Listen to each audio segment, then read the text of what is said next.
الحمد للہ رب العالمین والعاقبۃ للمتقین والصلاۃ والسلام علی سید الانبیاء والمرسلین اما بعد فاعوذ باللہ من الشیطان الرجیم بسم اللہ الرحمن الرحیم قال اللہ تبارک و تعالی فی القرآن المجید والفرقان الحمید یا ایہا الذین آمنوا اتقوا اللہ صدق اللہ العظیم وصدق رسولہ النبی الکریم الامین وقال اللہ تعالی فی شان حبیبہ مخبرا وآبرا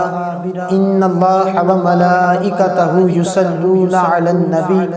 یا ایہا الذین آمنوا صلوا علیہ وسلموا تسلیما الصلاۃ والسلام علیک یا سیدی یا رسول اللہ الصلاۃ والسلام علیک یا سیدی یا حبیب اللہ الصلاۃ والسلام علیک یا سیدی یا رحمۃ للعالمین وعلی آلک واصحابک یا سیدی یا خاتم النبیین۔ اللہ رب العالمین کی دی ہوئی توفیق و حضور نبی مکرم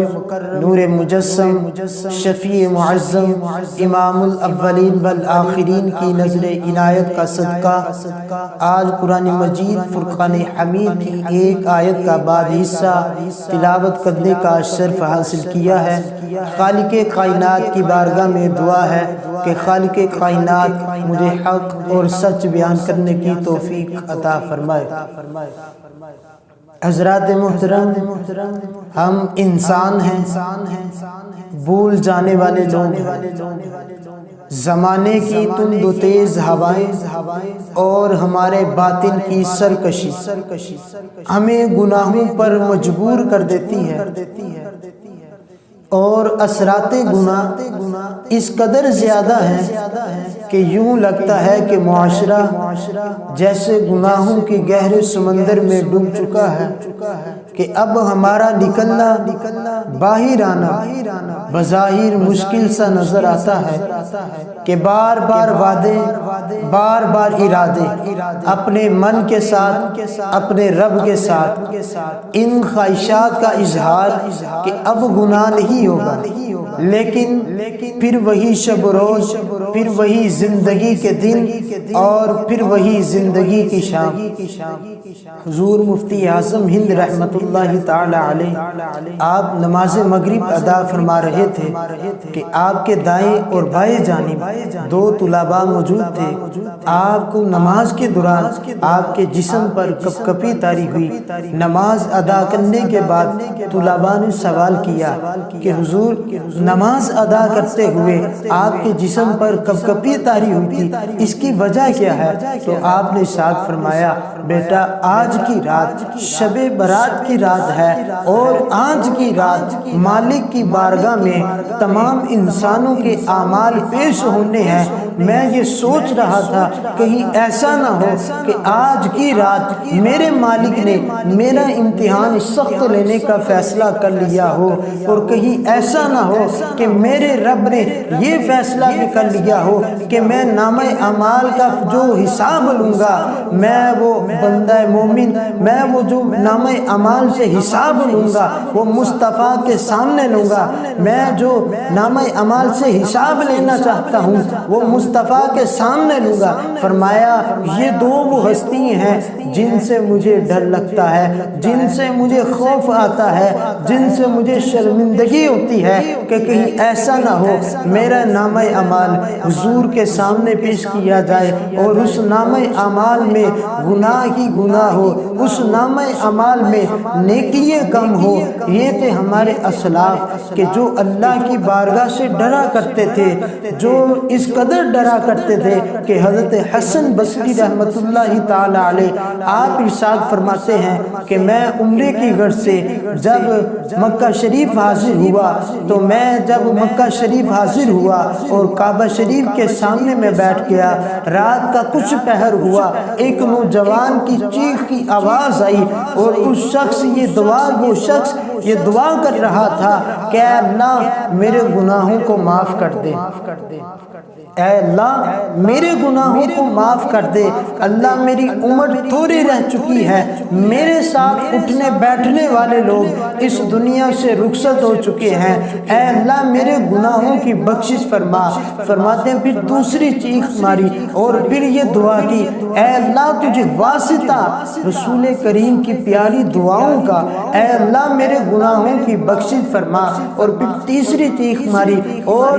عرض کی، اے اللہ تجھے واسطہ سیدہ فاطمہ کا، اے میرے مالک میرے گناہوں کی بخشش فرما۔ اور یہ دعا مانگتے ہوئے وہ زمین پر تشریف لے آئے، اور جب میں قریب گیا تو میں نے قریب جا کر دیکھا تو میں سوچنے لگا کہ شاید یہ کوئی بڑا گنہگار ہے، شاید یہ کوئی بڑا مجرم انسان ہے، شاید یہ بڑا گنہگار ہے، اس لیے رب کی بارگاہ میں التجا کر رہا ہے۔ لیکن فرماتے ہیں جیسے ہی میں نے ان کا چہرہ دیکھا تو میرے جسم پر ایک کپکپی طاری ہوگی، اور میں نے دیکھ کر کہا کہ اے حسن بصری یہ ان کا حال ہے تو پھر تمہارا حال کیا ہوگا؟ فرمایا لوگوں جانتے ہو وہ شخص کون تھے؟ فرمایا وہ شخص حضرت امام حسین رضی اللہ تعالی عنہ کے بیٹے حضرت سیدنا امام زین العابدین تھے، تو کعبہ شریف کے پاس کھڑے ہو کر غلاف کعبہ میں منہ چھپا کر، غلاف کعبہ کو منہ میں لگا کر، غلاف کعبہ کو ہاتھ میں پکڑ کر اللہ کی بارگاہ میں التجا کر رہے تھے کہ اے مالک میرے گناہوں کی بخشش فرما۔ حضرات محترم یہ ہمارے اسلاف تھے جو اللہ کی بارگاہ میں گریہ زاری کیا کرتے تھے، اللہ کی بارگاہ میں آنسو بہایا کرتے تھے۔ اب صحابہ کرام کی زندگی کو دیکھیں کہ حضرت سیدنا ابو بکر صدیق رضی اللہ تعالی عنہ کو آپ دیکھیں کہ آپ کو نبی کریم علیہ السلام نے ساتھ فرمایا ابو بکر فی الجنہ، فرمایا کہ ابو بکر جنتی ہے، لیکن رب کی بارگاہ سے خوف کتنا ہے کہ آپ ارشاد فرماتے تھے لوگوں کاش میں ایک پرندہ ہوتا، کبھی اس درخت پر بیٹھتا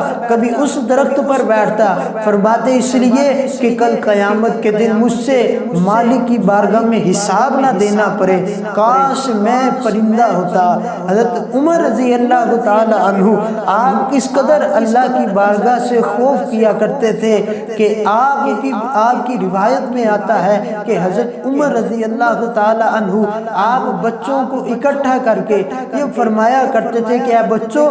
اللہ کی بارگاہ میں دعا کرو کہ مالک مولا عمر کے گناہوں کی بخشش فرما دے، مالک حضرت عمر کے گناہوں کی بخشش فرما دے۔ یہ حضرت عمر رضی اللہ تعالیٰ عنہ وہ انسان ہے جن کے بارے میرے نبی کریم علیہ السلام نے ساتھ فرمایا تھا، فرمایا اگر میرے بعد کوئی نبی ہوتا تو وہ عمر رضی اللہ تعالیٰ عنہ ہوتے۔ یہ حضرت عمر رضی اللہ تعالیٰ عنہ وہ صحابی رسول ہیں کہ جن کے بارے میرے کریم آقا علیہ السلام نے ساتھ فرمایا تھا کہ صحابہ عمر رضی اللہ تعالیٰ عنہ جس گلی سے گزرتے ہیں، جس راستے سے گزرتے ہیں، شیطان اپنا راستہ اس راستے سے تبدیل کر لیتا ہے۔ یہ حضرت عمر رضی اللہ تعالیٰ عنہ ہے، لیکن اللہ کی بارگاہ سے خوف کتنا کرتے تھے۔ حضرت سیدنا عثمان غنی رضی اللہ تعالیٰ عنہ جن کو میرے کریم آقا علیہ السلام نے 3 مرتبہ جنت کی بشارت عطا کی، فرمایا عثمان فی الجنہ، عثمان فی الجنہ، عثمان فی الجنہ،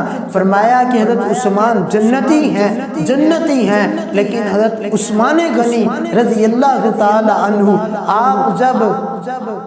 نبی کریم علیہ السلام کے وصال کے بعد، ظاہری وصال کے بعد جب آپ قبرستان سے گزرتے ہیں اور قبر کو دیکھ کر زاروں کی تار آنسو بہا رہے ہیں، داڑھی مبارک آپ کی تر ہو جاتی ہے آنسوؤں سے، اور غلام عرض کرتا ہے حضور آپ کو تو نبی کریم علیہ السلام نے 3 مرتبہ جنت کی بشارت دی ہے، تو پھر آپ اتنے آنسو کیوں بہا رہے ہیں اس قبر کو دیکھ کر؟ تو حضرت عثمان غنی رضی اللہ تعالیٰ عنہ آپ نے ارشاد فرمایا کہ اے شخص یہ جو قبر ہے یہ آخرت کی منزلوں میں سے پہلی منزل ہے، جو اس میں کامیاب ہو جائے گا وہ آگے بھی کامیاب ہوگا، لیکن جو شخص اس قبر میں نہ ناکام ہوگا، اس کا آگے کامیاب ہونا بڑا مشکل نظر آتا ہے۔ یہ صحابہ کرام رضوان اللہ علیہم اجمعین تھے جو اللہ کی بارگاہ سے اس قدر خوف کیا کرتے تھے، ایسا ان کا تقوی تھا۔ حضرت علی المرتضیٰ شیر خدا رضی اللہ تعالی عنہ، آپ جب نماز کے لیے آتے، حضرت امام حسن رضی اللہ تعالی عنہ ارشاد فرماتے ہیں کہ حضرت علی المرتضیٰ شیر خدا رضی اللہ تعالی عنہ آپ نے نماز کے لیے وضو فرمایا، وضو فرمانے کے بعد جیسے ہی نماز کو شروع کرنے لگے تو آپ کے جسم پر کپ کپی طاری ہو جاتی ہے۔ حضرت امام حسن رضی اللہ تعالیٰ عنہ عرض کرتے ہیں ابا جان کیا ماجرا ہے؟ تو آپ ارشاد فرماتے ہیں، فرماتے بیٹا میں نماز پڑھنے لگا ہوں، اس رب کی نماز پڑھنے لگا ہوں، فرماتے بیٹا مجھے خوف آتا ہے کہیں مالک میری عبادت کو دھتکار نہ دے، کہیں میری عبادات ضائع نہ ہو جائے۔ فرمایا بیٹا اللہ کی بارگاہ میں پیش ہوتے ہی میرے جسم پر کپ کپی طاری ہوتی ہے۔ حضرات محترم، یہ وہ پیارے صحابہ کرام رضوان اللہ علیہم اجمعین تھے جو اللہ سے اس قدر خوف کیا کرتے تھے، اللہ سے اس قدر ڈرا کرتے تھے، پھر مالک مولا نے ان صحابہ کو عظمتیں عطا کی، شانیں عطا کی، مقام اور مرتبے عطا کیے۔ پھر رب کریم نے ارشاد فرمایا رضی اللہ عنہ ورضوا عنہ، فرمایا محبوب آپ کے صحابہ سے میں راضی ہو چکا ہوں اور یہ مجھ سے راضی ہو چکے ہیں۔ کہیں ارشاد فرماتا ہے مالک ارشاد فرماتا ہے اے پیارے حبیب آپ کے صحابہ نے جنت کو خرید لیا ہے، اے حبیب آپ کے صحابہ کے لیے جنت تیار ہے۔ کہیں ارشاد فرماتا ہے میرے رب کریم نے صحابہ کو یہ مقام یہ مرتبے عطا کیے کیونکہ وہ اللہ کی بارگاہ سے خوف کیا کرتے تھے، اللہ کی بارگاہ میں تقوی اختیار کیا کرتے تھے۔ یہ تقوی کی برکت تھی کہ صحابہ کرام رضوان اللہ اجمعین کو اللہ تعالیٰ نے شان مقام اور مرتبے عطا کیے، اور ہمارے اسلاف کو جو مقام اور مرتبے ملے ہیں وہ بھی اللہ کی بارگاہ میں تقوی اختیار کرنے کی وجہ سے ملے ہیں۔ آپ دیکھیں کہ حضرت عبداللہ ابن مبارک جیسے ہی رب کی بارگاہ میں توبہ کرتے ہیں مالک انہیں مقام اور مرتبہ عطا کر دیتا ہے۔ حضرت فضیل بن عیاض اللہ کی بارگاہ میں توبہ کرتے ہیں، مالک انہیں مقام اور مرتبہ عطا کرتا ہے۔ حضرت ابراہیم بن ادم جب اللہ کی بارگاہ میں توبہ کرتے ہیں تو خالق کائنات ان کو مقام اور مرتبے عطا کرتا ہے۔ اسی طرح دیکھیں حضرت بشر حافظ جب اللہ کی بارگاہ میں توبہ کرتے ہیں تو خالق کائنات نے ان کو مقام اور مرتبے عطا کیے، اسلاف کو ولایت کے درجے عطا کیے۔ صحابہ کرام رضوان اللہ علیہم اجمعین کے بارے میں ارشاد فرمایا رضی اللہ عنہ ورضوا عنہ، فرمایا کہ یہ مجھ سے راضی ہے میں ان سے راضی ہوں۔ اللہ رب العالمین کی بارگاہ میں دعا ہے کہ خالق کائنات ہم سب کو تقوی اختیار کرنے کی توفیق عطا فرمائے، آمین۔ وآخر دعوانا الحمدللہ رب العالمین۔